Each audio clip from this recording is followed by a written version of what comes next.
Good morning, and welcome to Redeemer Lutheran Church. I'm Pastor Gary Lodeholt. On my trip to Israel, one of the most powerful things I remember was being in the Praetorium, or Pilate's headquarters. Etched into the stone tile was a game board where the incredibly bored soldiers would play what they called the Game of Kings. Each player would get a rock, stand it on its end, and when it was their turn, move it with a stick to a different position. The rock, on a stone floor and moved with a stick, would often fall over, and the winner was the one with the last standing rock. The game was very popular, and many scholars believe that when the Roman soldiers mocked Jesus, put a robe and a crown of thorns on him, and hit him with sticks, they were playing the game using Jesus instead of a rock. This week our focus is on bad guys in the gospel, and today we want to look at one of the most notorious villains, Pontius Pilate. Probably the first thing you need to know was that Pilate was in trouble. The Romans valued peace around the empire most of all, and in his short time as procurator over the Judean region, Pilate had offended the Jews at least twice, so much that they had complained about him to Caesar. Pilate had been called back to Rome and told to shape up or else. So when Jesus comes before Pilate, Pilate is in a tough position. They tell him that if he doesn't put Jesus on trial, that he's no friend of the emperor.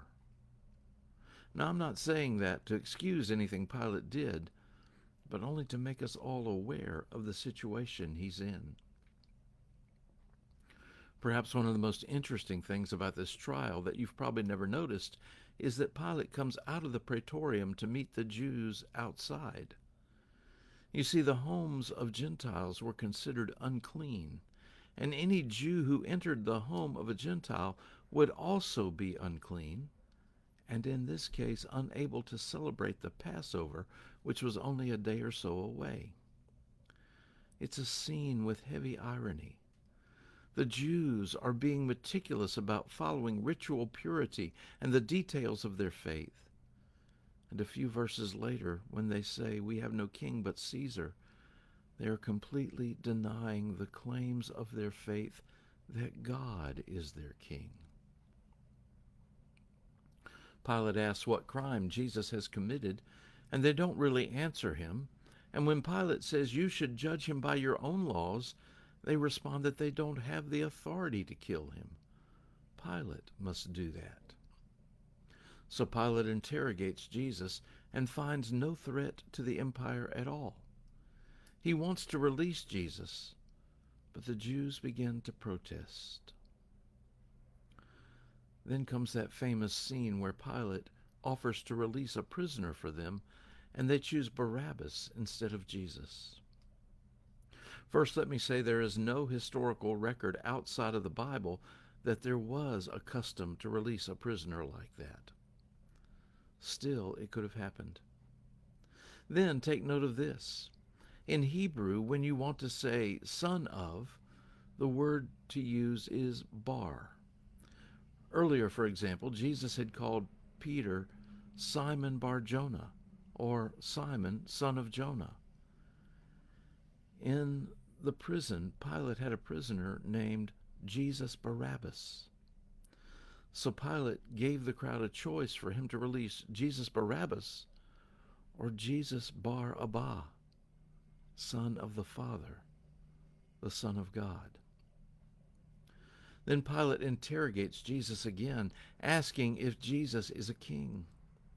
Pilate's point here is political expediency. He already knows Jesus isn't a threat to the empire, but this time he hopes to humiliate the Jews by destroying their king.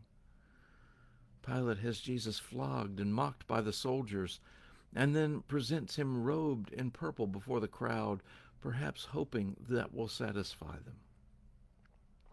But they clamor for Jesus to be crucified, saying, "We have no king but Caesar." And when they say that, they have rejected all that gave them their distinct identity as God's people. And Pilate hands him over to be crucified.